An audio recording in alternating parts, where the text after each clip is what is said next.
Oi, oi, eu sou a Aline Valek e você está ouvindo Bobagens Imperdíveis. Este é um podcast independente, 100% financiado pelos ouvintes e pela minha própria loucura. Você pode apoiar as histórias que eu conto aqui e ainda ter acesso a vários extras do Valek Verso em apoia-se/Aline Valek, o link está na descrição. Agora senta que lá vem história.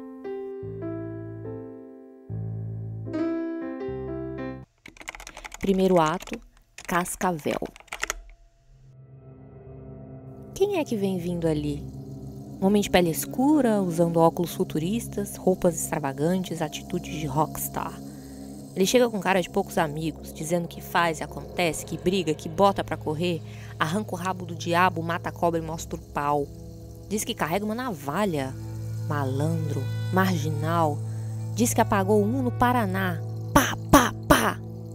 Gente, quem é ele? Sujeito perigoso esse.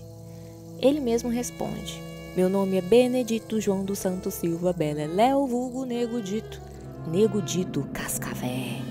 Pronto pra dar o bote, usando o disco, o barulho do chocalho.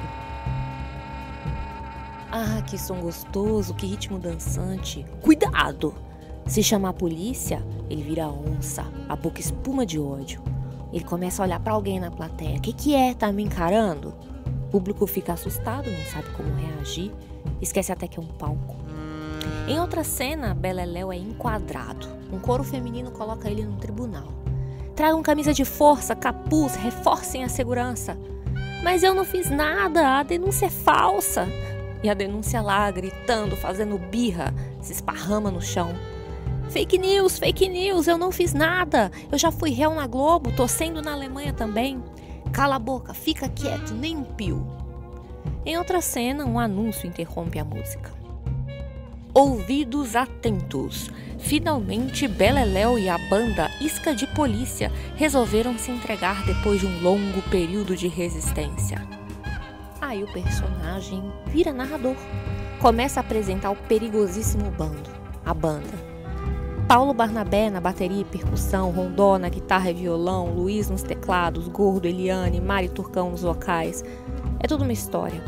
No palco, vira teatro, músicos viram personagens. E Beleléu? Nego Dito foi um personagem criado por IA. Não inteligência artificial. IA. Itamar Assunção. Você conhece Itamar Assunção? Como que você conheceu Itamar? Não faz muitos anos que eu conheci, não. Eu morava em São Paulo e eu primeiro conheci o trabalho da filha dele, Serena Assunção. A tatuadora colocou um álbum dela enquanto estava me tatuando. Eu gostei muito, comecei a ouvir e eu acho que foi aí que eu comecei a pesquisar e cheguei no trabalho do Itamar Assunção. E mesmo tendo chegado atrasada, me pareceu algo novo, original. Não era parecido com nada que eu tivesse ouvido, é difícil de classificar. Ele foi um artista de muitas facetas, impossível de reduzir num rótulo só. Foi cantor, compositor, músico, produtor, ator, poeta. Foi o Nego Dito, foi o Petrobras. Acima de tudo, foi um artista independente, livre. E é por isso que eu achei importante contar a história dele aqui, porque é uma referência enorme para mim como artista, que criou sem pedir permissão para ninguém. Um artista que lutou contra a corrente, que apesar de rejeitado pela indústria, deixou um legado enorme para a cultura brasileira. Também porque é mais uma daquelas histórias de artista genial que não foi reconhecido nem compreendido no seu tempo. Então eu conto para tentar entender. Por que o trabalho dele encontrou tanta resistência da crítica, do mercado, do público? Por que ele era considerado maldito? Será que a gente está pronto para entendê-lo hoje? Vamos voltar nessa história no início para tentar descobrir.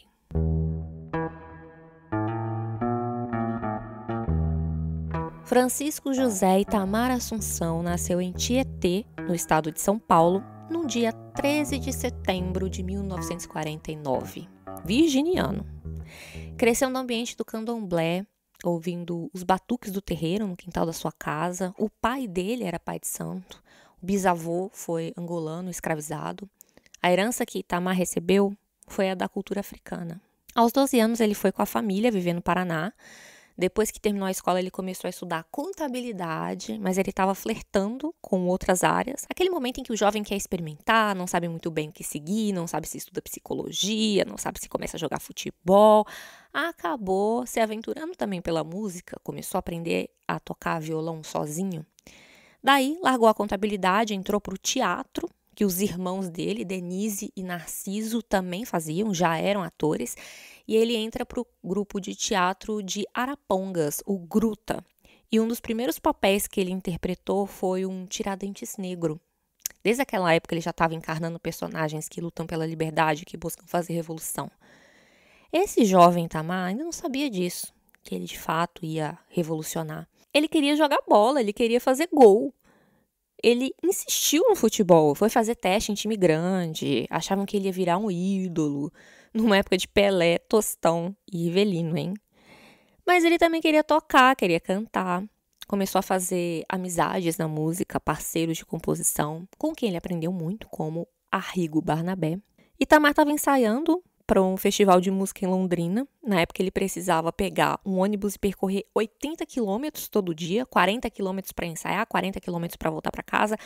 Até que um dia ele estava esperando o ônibus na parada, estava carregando uma bolsa, dentro tinha um gravador que ele tinha pegado emprestado de um amigo, enfim, para gravar algumas músicas que ele queria apresentar.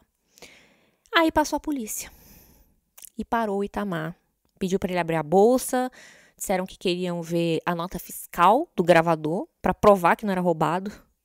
Quem é que anda com a nota fiscal das coisas que tem? Pois é, ele não tinha. Aí os policiais pediram para Itamar acompanhá-los até a delegacia e ele foi, claro, não tinha culpa de nada, mas chegou na delegacia e os canas só meteram ele na cadeia. Assim, sem prova de nada. Passou alguns dias preso, até conseguirem provar para a polícia que ele não era ladrão, não era nem bandido. Itamar contou numa entrevista o seguinte: eu estava esperando o ônibus com uma bolsa, ingênuo, coitadinho, santinho. Só que pretinho, né? São Beneditinho ali. Aquilo me fez virar gente. Eu era anjo demais. Passei 23 anos numa boa, mas em 5 dias virei gente. Depois desse episódio, ele não teve mais dúvidas.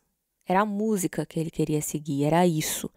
Ia levar a sério isso de ser artista. Ninguém mais ia tentar prendê-lo e foi com a música que ele foi buscar liberdade.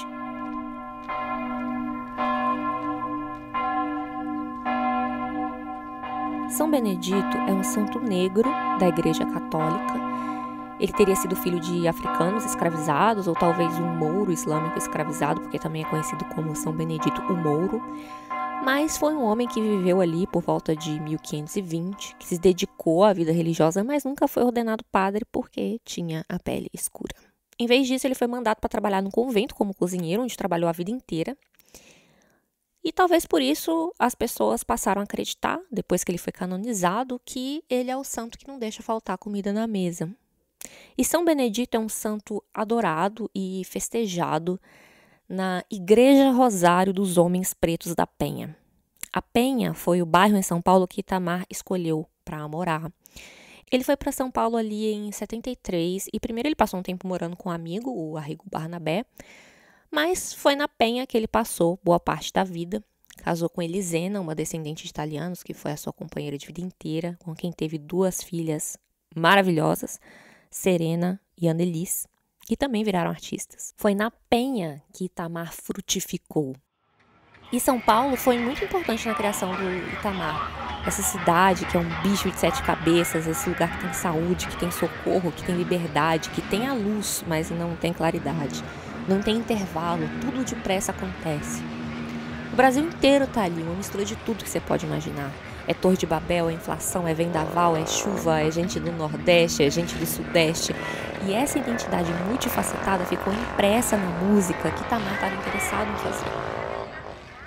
Costumam classificar a música dele como alternativa ou experimental porque realmente não era nada convencional perto do que estava fazendo sucesso e sucesso comercial na época. Itamar misturava de tudo, era samba, reggae, jazz, funk, rock, batuque do candomblé, teatro. Ele teve como influências Bob Marley, Jimi Hendrix, Cartola, Adoniran Barbosa, Paulo Leminski, Clementina de Jesus. Ele ouvia muito Roberto Carlos, Tom Zé, ele ouvia de tudo. Por isso, Itamar estava na vanguarda, e de fato ele é considerado um dos grandes nomes da vanguarda paulista, que era como os críticos passaram a chamar essa cena musical alternativa independente da época, uma turma com nomes como Tetê Espíndola, Nausete, Susana Salles, Arrigo Barnabé. Não era exatamente um movimento, né, articulado no sentido de artistas buscando deliberadamente fazer um gênero, um tipo de som, uma estética. Era mais cada um fazendo a sua parada, mas com uma coisa em comum, que era o modo de fazer, né? Com as próprias mãos, sem gravadora, tudo independente. E uma turma que se apoiava, que colaborava uns com os outros. No meio disso, estava o Itamar e a sua banda Isca de Polícia, esse nome maravilhoso. Lembrando que nos anos 70, início dos anos 80, o Brasil ainda estava numa ditadura militar. Então pense no tamanho da provocação de uma banda com esse nome, liderada por um homem preto, e um artista que ainda por cima encarnava no palco um personagem perigoso, que enfrenta, que fala o que quer, que tem sangue nos olhos. Então era muito corajoso o que o Itamar fazia, para muito além do modo de fazer, né? Mas o que ele fazia. Primeiro que era fazer músicas que contavam histórias, eram músicas narrativas que apresentavam personagens e muito poéticas também. As apresentações da banda eram muito teatrais, era mais que a música, era mais que a letra, era o corpo, era a presença, era a atuação dele, da banda, das cantoras no palco, com vinhetas de rádio no meio das músicas, usando metalinguagem, interação com o público. Dizem que não tinha um show do Itamar que fosse igual ao outro, por mais que fossem as mesmas músicas, era tipo peça de teatro mesmo. Quando ele gravou o primeiro álbum, o Beleléu, Leléu, Eu, em 1980, ele vendeu 18 mil cópias em 3 meses. É muita coisa para um disco independente. Ele tinha um público fiel, mas ao mesmo tempo o público geral achava esquisito, achava muito difícil absorver. Por que não tinha um refrãozinho chiclete? Sei lá, na minha leitura tem sim versos que grudam na cabeça, tem um ritmo dançante, tem música de amor, é visualmente interessante.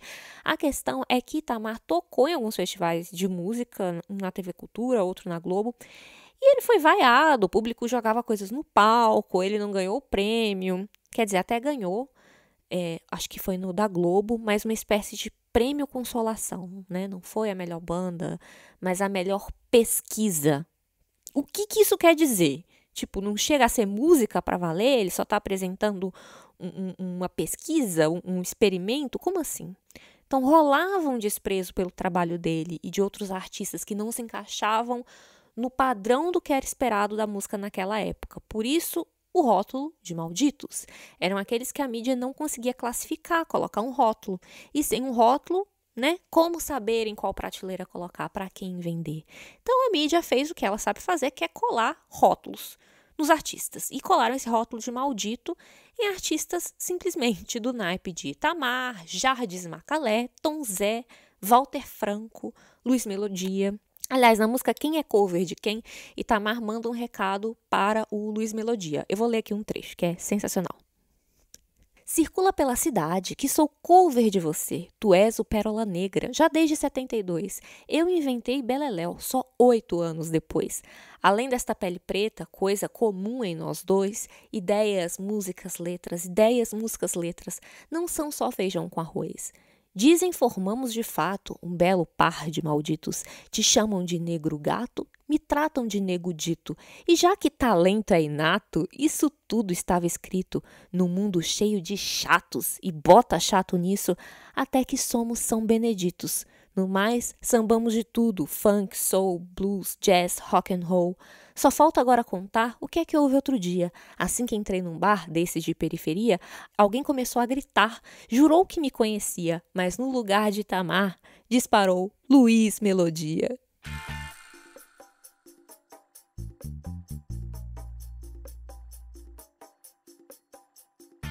Por que o estilo do Itamar, tão ousado, tão bem-humorado, tão cortante, tão autêntico, não conseguia agradar o paladar do mercado? O que uma música precisa ter para ser popular? O Itamar queria fazer música popular, no sentido de fazer música que fala com o povo brasileiro, que as pessoas quisessem ouvir, quisessem cantar, mas ele queria fazer isso sem precisar empurrar a goela abaixo das pessoas, que é o que o mercado faz. Um dos elementos para tornar algo popular, no sentido aí de alcançar a grande massa, essa escala de milhões, é frequência, é repetição, é exposição. Não é necessariamente um produto bom. E essa é uma das grandes armadilhas da percepção humana, porque se uma música toca na novela, toca na rádio direto, aparece em propaganda, aparece no jornal, ganha prêmio, as pessoas acabam se acostumando com aquele som, com aquela proposta e acham que é bom.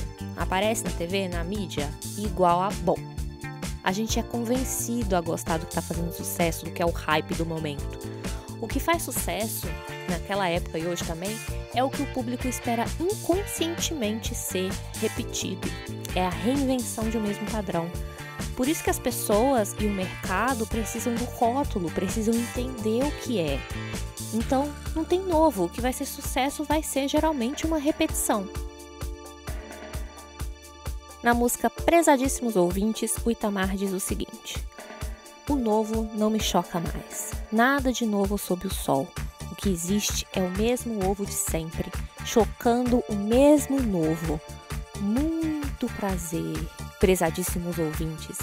Para chegar até aqui, eu tive que ficar na fila, aguentar tranco na esquina e por cima votação. No episódio que eu falei sobre as músicas do Belchior, lembra lá na segunda temporada? Chama Teoria Belchior. Tem uma questão parecida, essa busca pelo novo que nunca vem.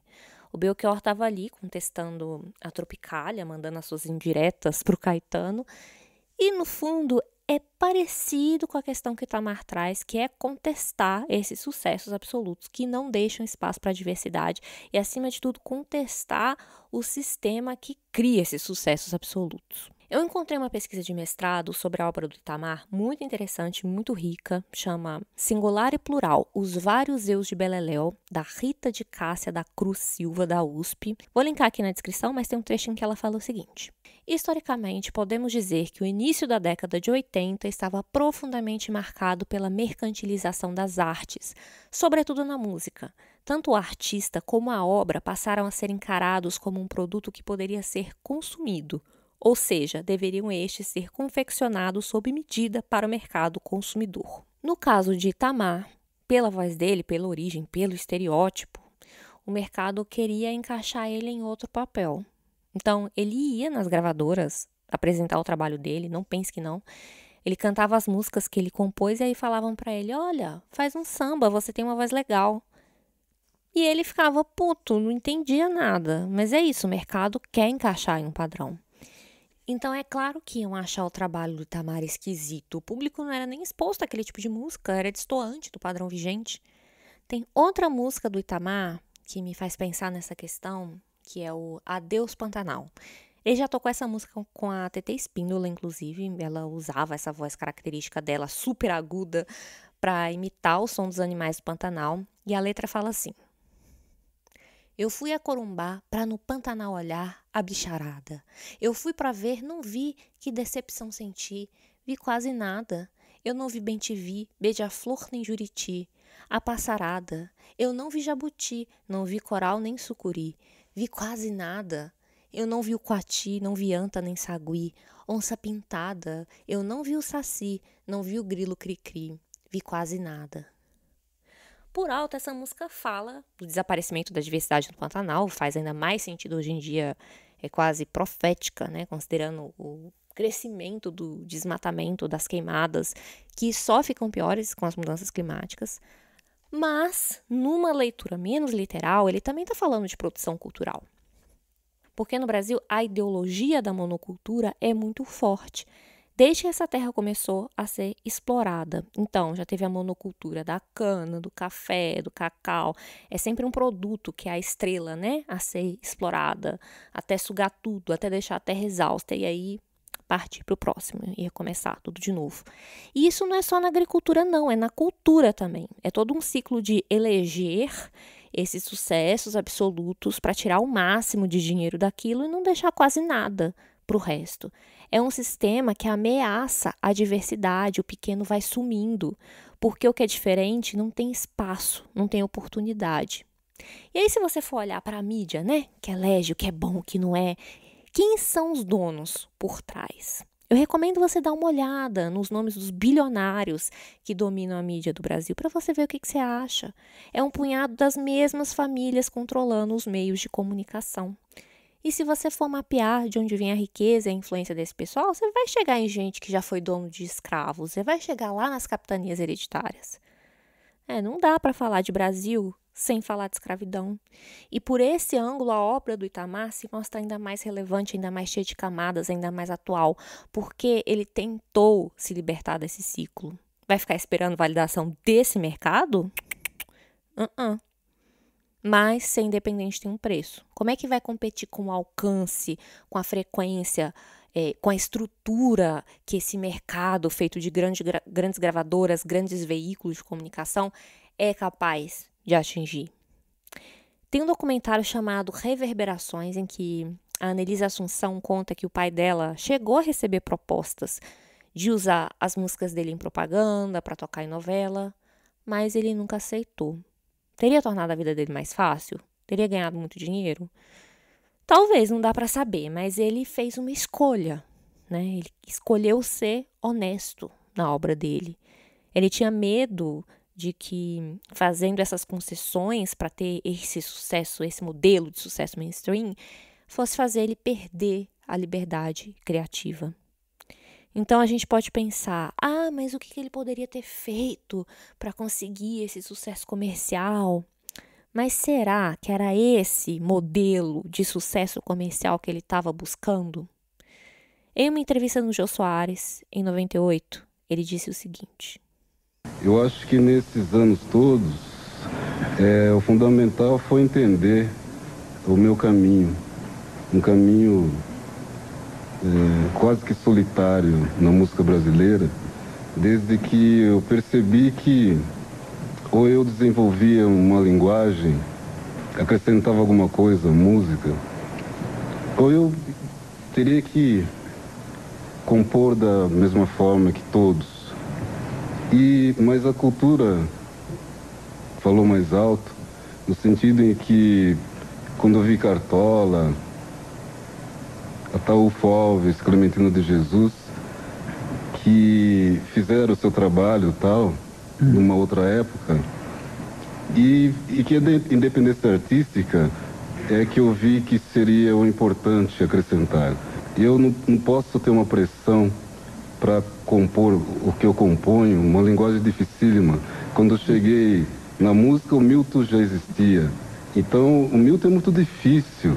A bossa nova é difícil. Então, quando eu percebi isso, que eu não sou jogador de futebol, que tem que correr logo, que senão fisicamente acaba, eu resolvi caminhar e morar em São Paulo, na Penha. E Petrobras é isso. Um trabalho do preto brasileiro, descendente de escravos, como já citei, Clementina, que trabalhou 60 anos de doméstica, depois foi cantar. Então, eu percebi que eu não tinha que ter pressa nenhuma perante...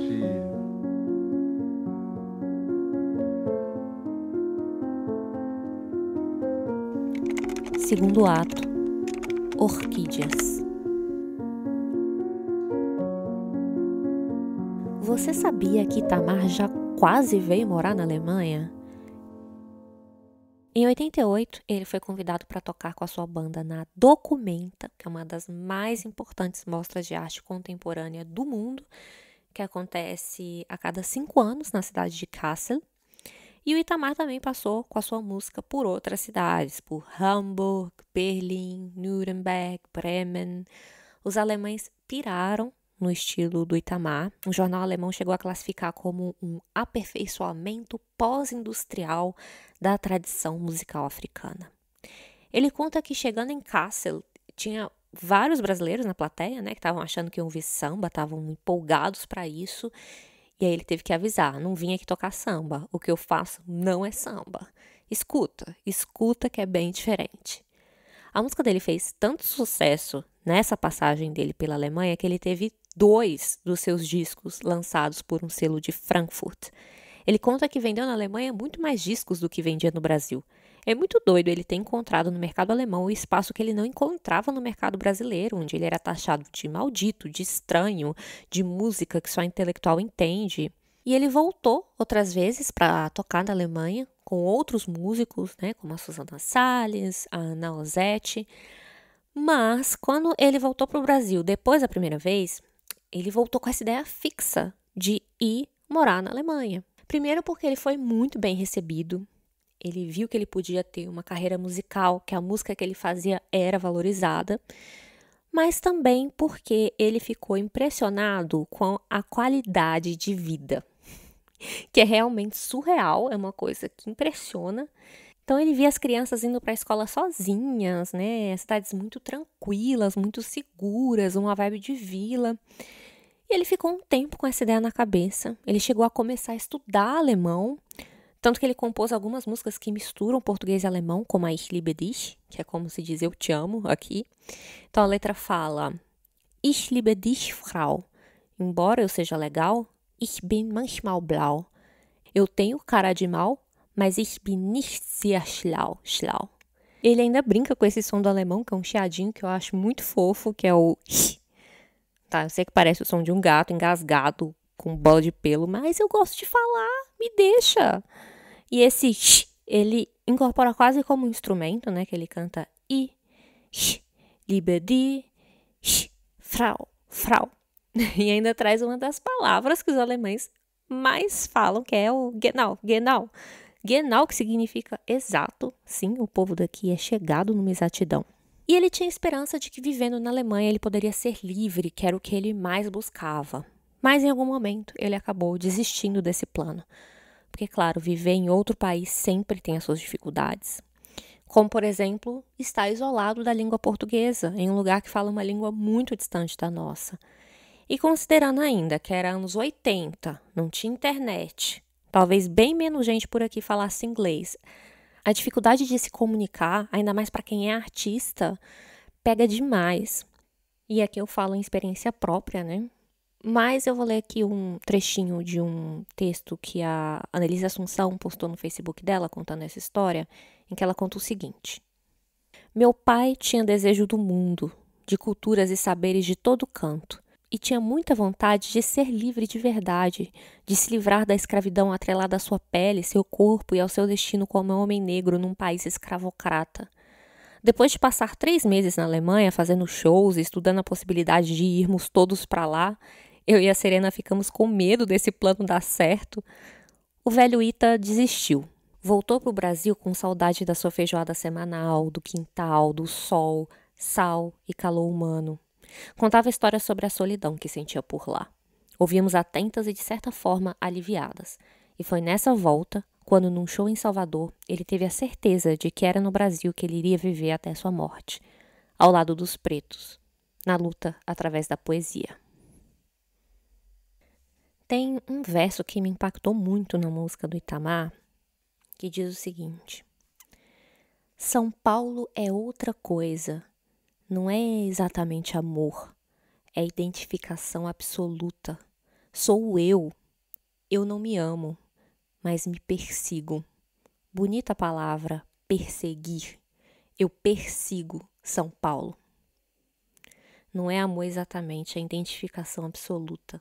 Talvez dê para dizer o mesmo do Brasil. Não é que a gente está ou não está. O Brasil é algo que a gente persegue.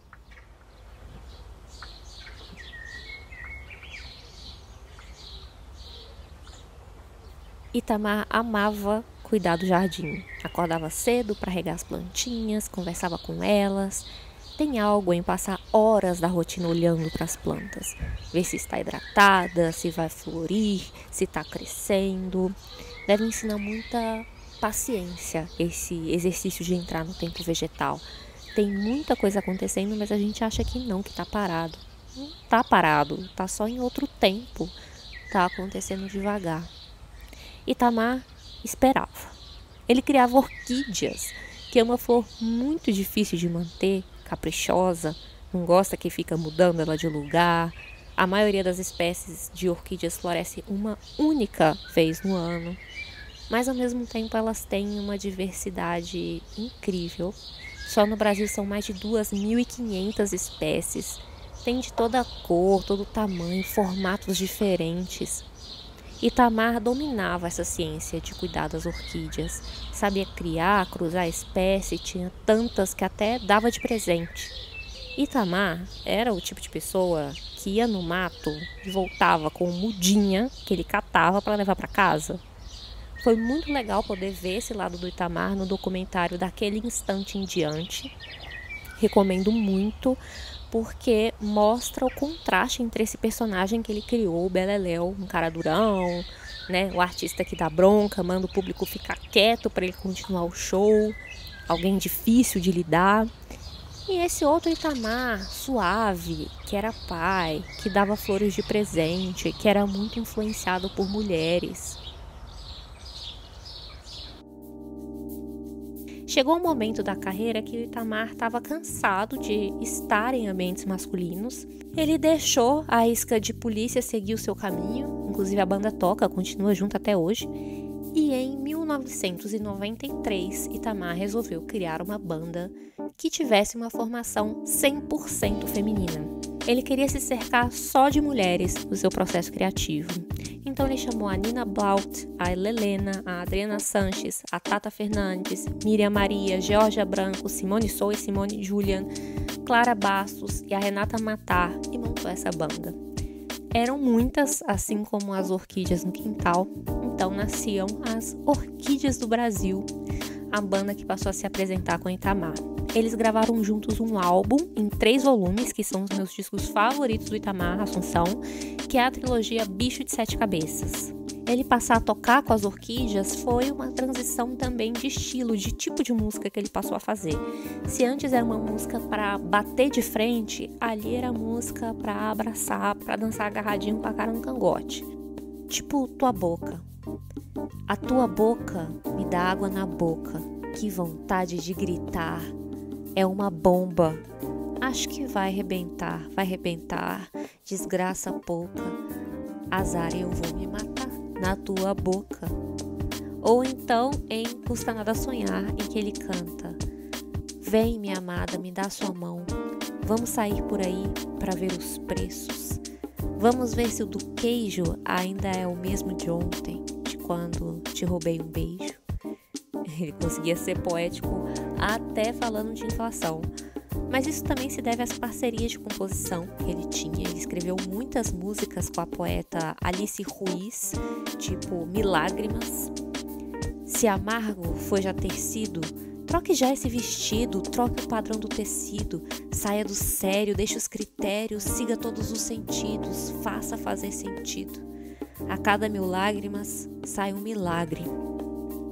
Aí eu vejo um outro contraste, outra contradição, porque ao mesmo tempo que diziam que Itamar era muito inflexível com a sua obra, que queria ter todo o controle e por isso não se dava bem com gravadoras, não queria que interferissem na criação dele para poder tocar na rádio, ele era muito bom de fazer colaborações, de criar junto. E isso é se deixar interferir também pela banda, pelos compositores com quem ele escrevia.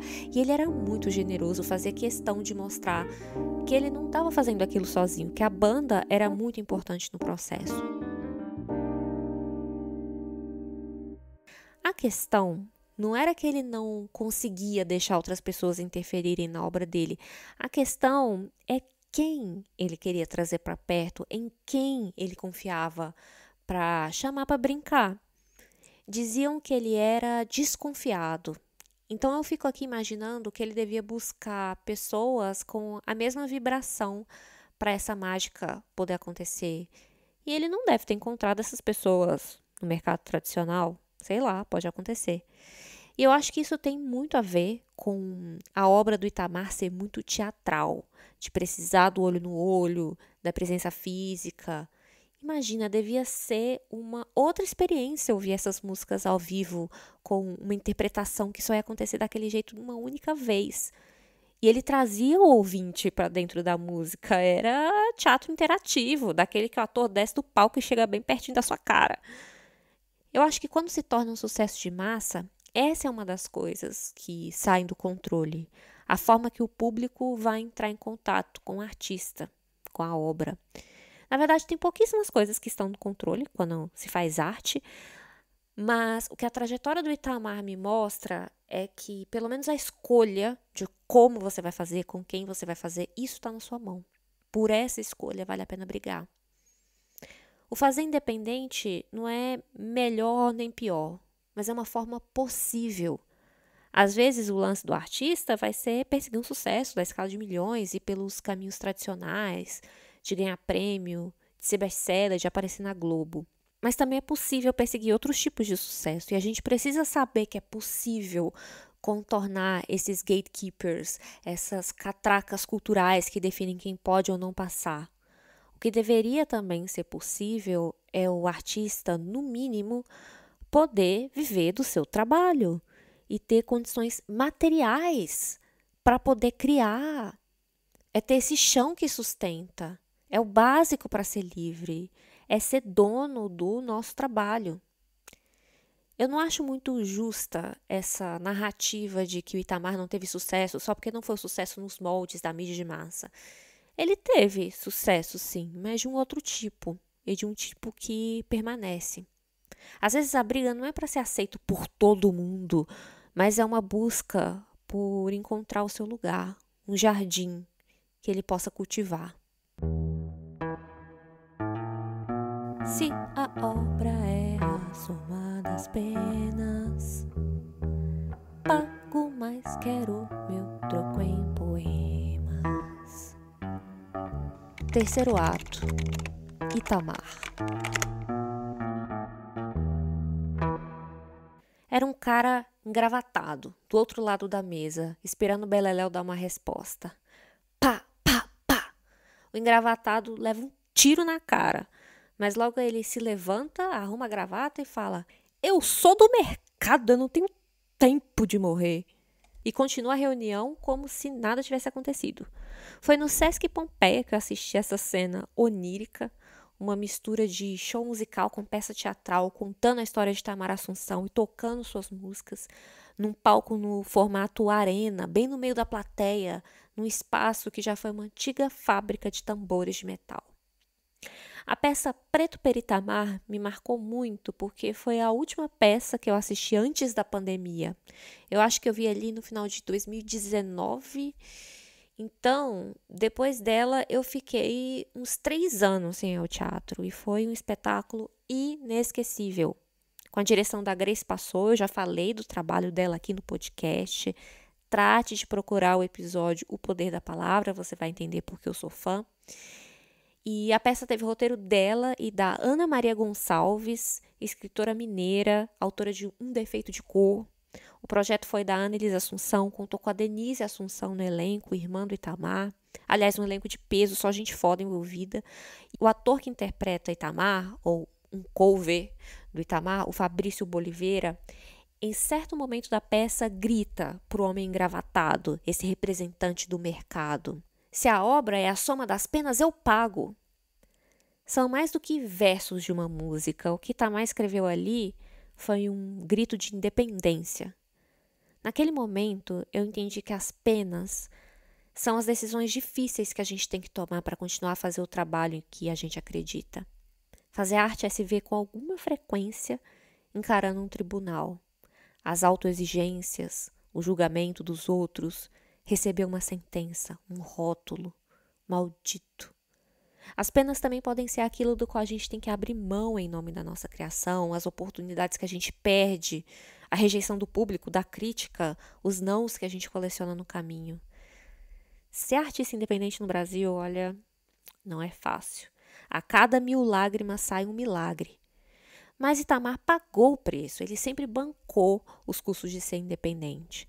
Para muito além de sustentar uma casa com o que ganhava, para muito além de gravar disco com a grana que tinha, para muito além dos perrengues de fazer show que pagava a gasolina do transporte, olhe lá. O que ele me diz nesses versos é que ele estava consciente do preço que ele tinha que pagar para fazer a obra que ele queria, nos termos que ele queria.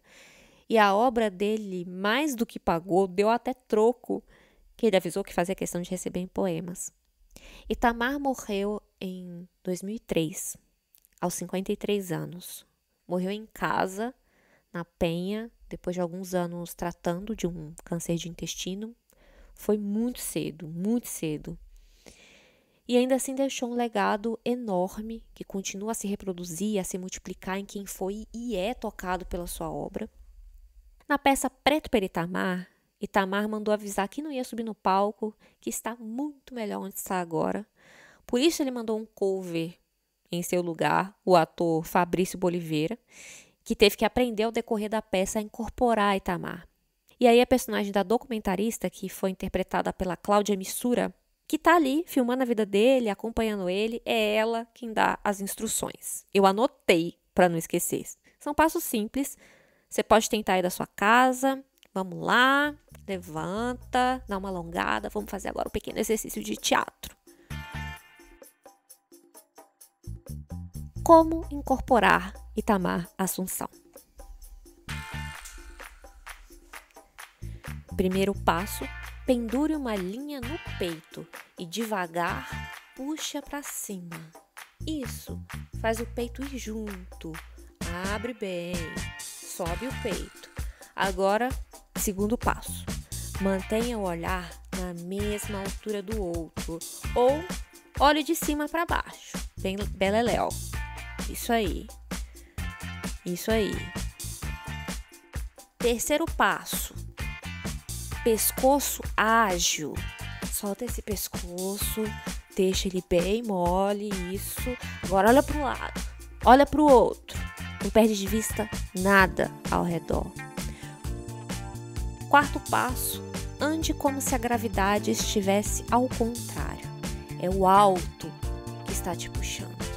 Começa a andar. Isso. Flutua, sem resistência. Consegue sentir? Deixa vir. O novo não me choca mais. Nada de novo sob o sol. O que existe é o mesmo ovo de sempre, chocando o mesmo novo. Muito prazer. Maldito, vírgula. Maldito é ser livre.